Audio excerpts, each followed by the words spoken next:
Kita lihat beberapa teorinya ya. Versi pertama, ini juga di khutbahnya Isa. Kenapa kita mengasihi Allah? Karena Allah lebih dulu mengasihi kita. Dan bukti bahwa kita mengasihi kita apa? Bahwa kita mengasihi Allah apa? Jika seorang berkata, aku mengasihi Allah, dan ia membenci saudaranya, maka ia adalah pendusta. Kalau kamu ngaku cinta pada Allah, tapi bikin susah orang lain, tapi kamu masih membenci orang lain, dalam dirimu masih ada benci pada sesuatu, katanya Isa, kamu pendusta. Tidak mungkin. Kenapa? Karena barang siapa yang masih punya benci, barang siapa yang tidak mengasihi saudara yang bisa dilihatnya, tidak mungkin mengasihi Allah yang tidak dilihatnya. Wong kamu mencintai yang lain dan mencintai Allah, itu sudah susah luar biasa, apalagi membenci yang lain dan mencintai Allah.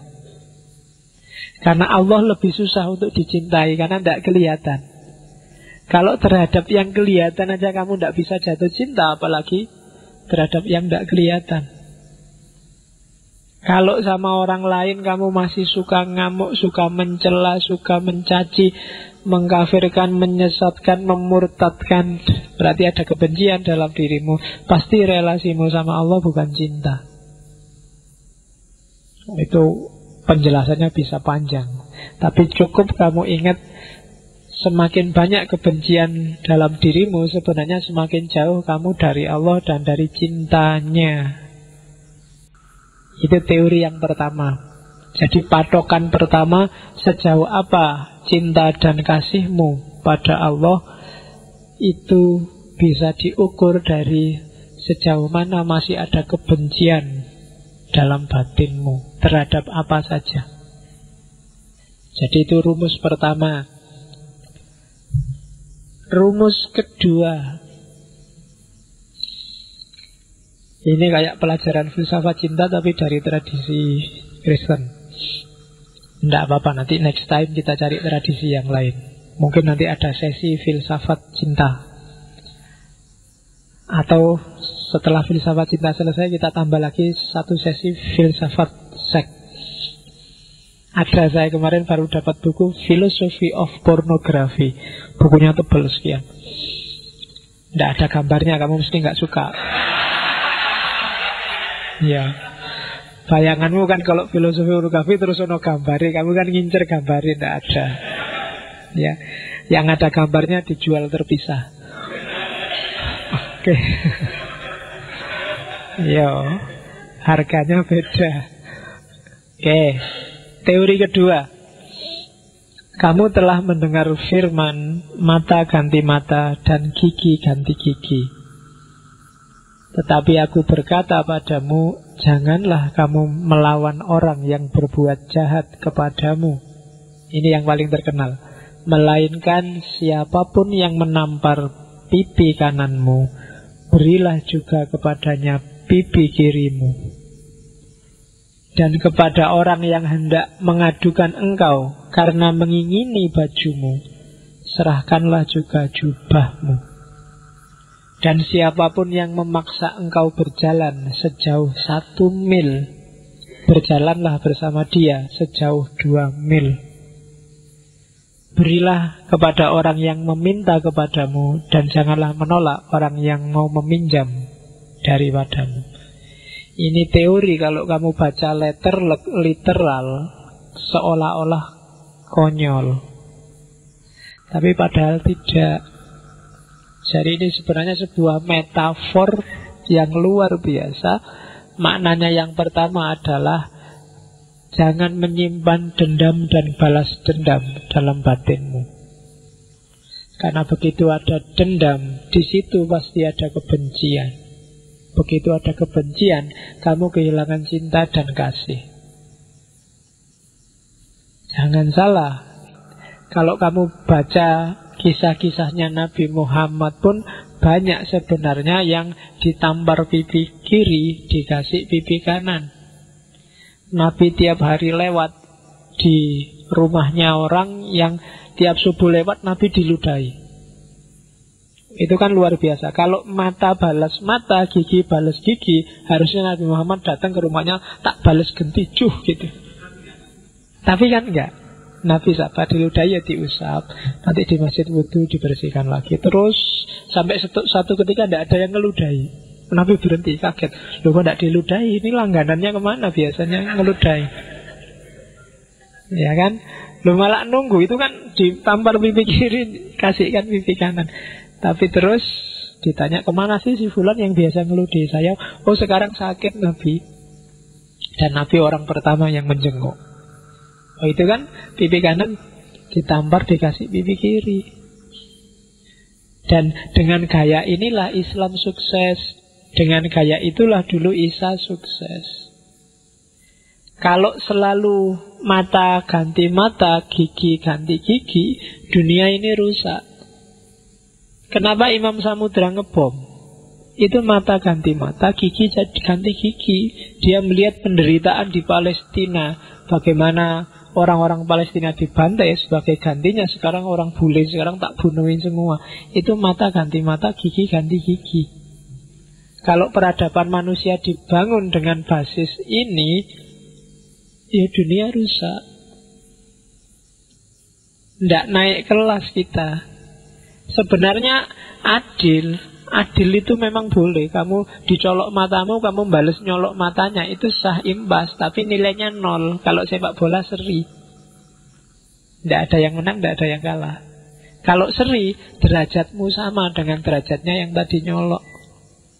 Kalau kamu ditampar pipi kiri dan balas nampar pipi kirinya dia, skornya seri. Kamu tidak lebih baik dari dia, podo wae. Jadi filosofinya di situ. Apa ndak boleh Pak saya balas? Ya boleh. Ya memang hakmu mata ganti mata. Tapi ketika kamu balas, ya berarti makommu sama dia sekarang sama. Dan agama kan tidak ingin manusia itu stuck levelnya nggak naik-naik. Naiknya level ada dikasih. Kalau kamu dicurangi, jangan balas mencurangi. Kalau kamu dicurangi, balas mencurangi, ya levelmu bodoh, sama-sama ahli curang semua. Kalau kamu maling, dimaling, terus kamu juga maling, bodoh malingnya. Kamu kehilangan sandal habis Jumatan, terus kamu ngambil sandalnya orang lain. Itu kan karena kamu dimaling, maka sekarang kamu maling. Kan gitu. Sah no Pak, saya kehilangan sandal, sekarang dapat sandal satu. Nah itu berarti podo malinge.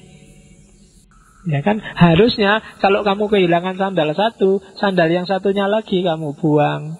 Itu kan kayak ceritanya Gandhi itu kan, waktu dia mau naik kereta karena kesusu, sandalnya yang satu ketinggalan di bawah, keretanya jalan, terus sepatunya yang satu dicopot, dilemparkan ke sana. Ketika ditanya orang, loh kok malah sampean buang dua-duanya? Ya kasihan, nanti yang nemu cuma sebelah kan tidak enak, tidak bisa dipakai. Biar manfaat temuannya, ya dua-duanya harus dikasih. Nah, itu teori kedua. Ya memang berat dilaksanakan kayak gini, tapi kalau makommu pingin naik, levelmu pingin naik sebagai manusia, harus dicoba. Dan Nabi kan banyak sekali hadis yang mengisyaratkan semacam ini, dan Nabi juga banyak mencontohkan semacam ini.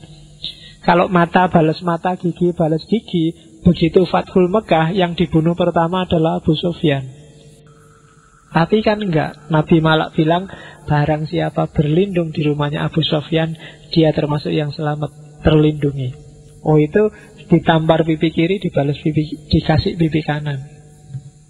Oke, jadi itu teori kasih yang kedua.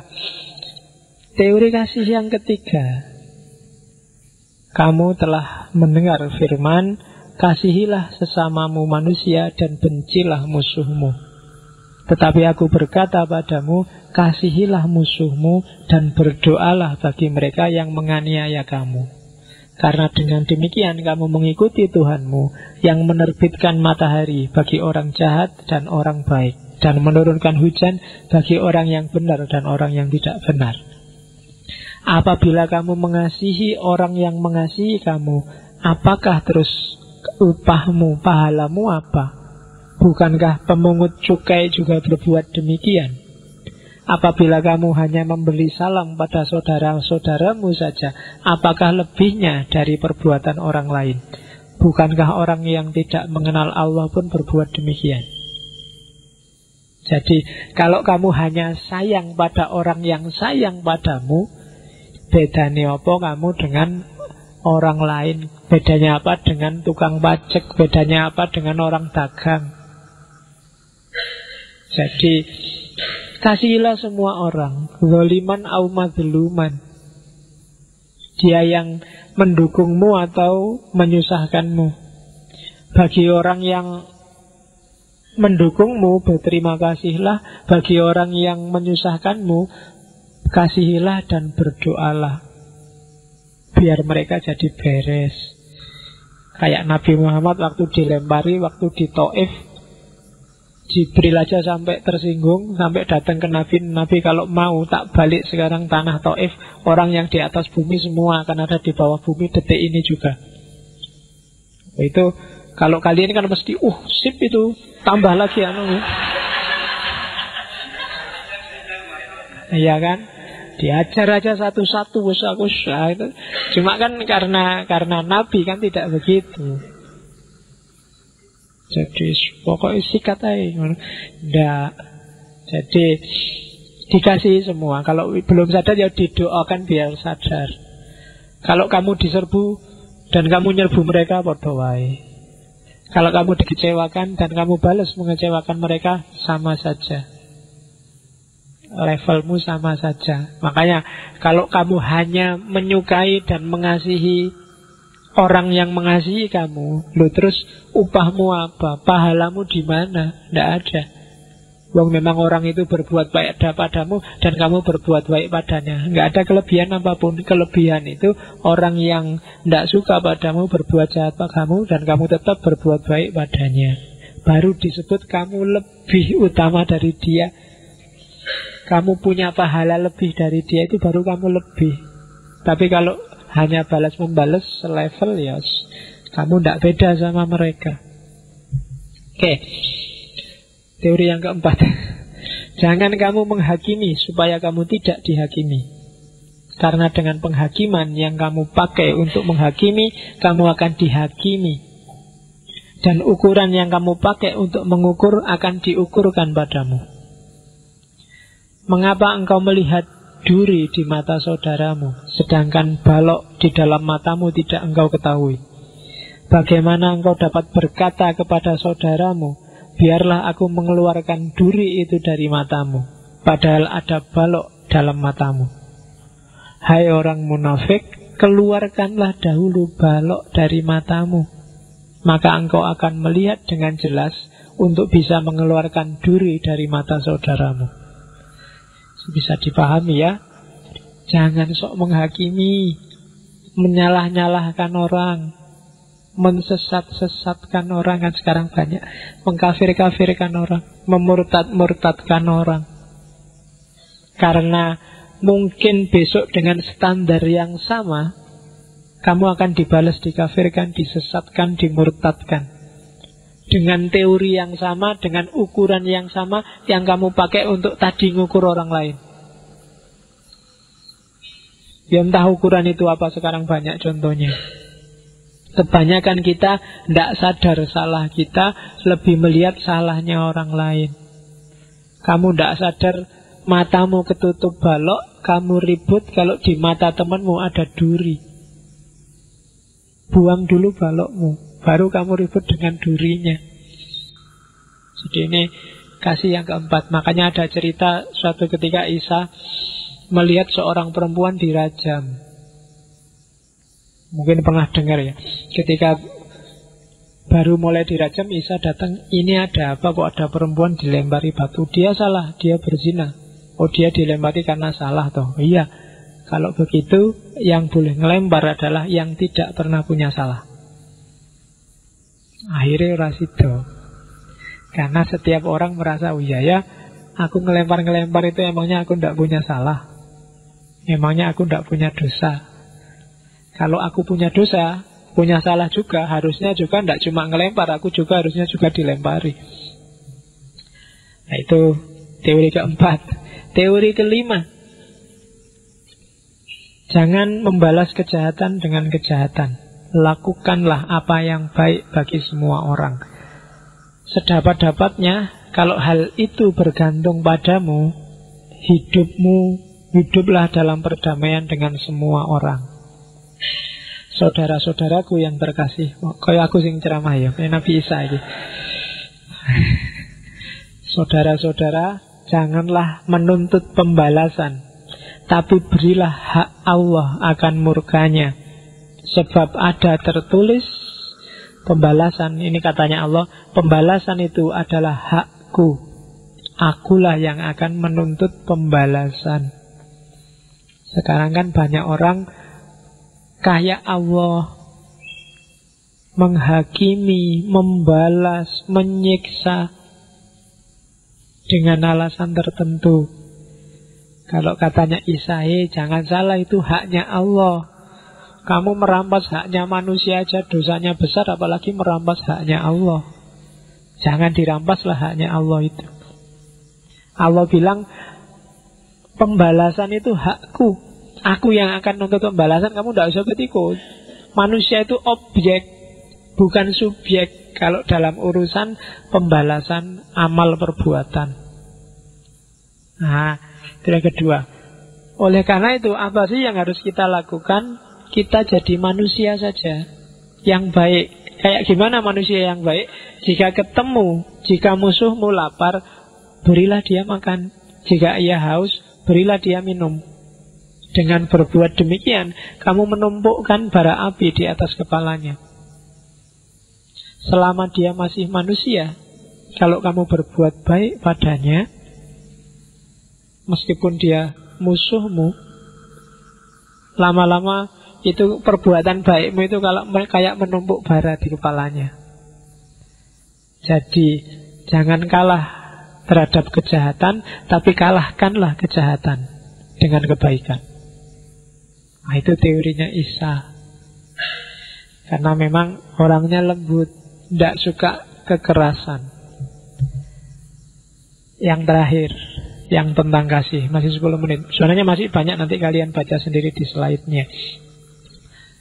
Melihat orang-orang yang banyak itu ada di narasi khutbah di atas bukit. Tergeraklah hati Isa oleh belas kasihan kepada mereka, karena mereka lelah dan terlantar seperti domba yang tidak bergembala. Teori domba dan gembala ini sangat terkenal kalau dalam tradisi Kristiani. Jadi kalau ada orang tersesat, anggaplah dia domba yang tersesat. Domba yang tersesat itu apa? Ya diselamatin, dikumpulin lagi sama kelompok domba yang tidak sesat. Hari ini kamu kalau ada yang sesat, kamu marah-marahi, kamu caci maki, kamu pukuli, kamu serbu, ya dia tidak jadi selamat. Sesat itu kan kesasar. Orang kesasar, arahkan ke jalan yang tidak nyasar. Kan itu aja teorinya.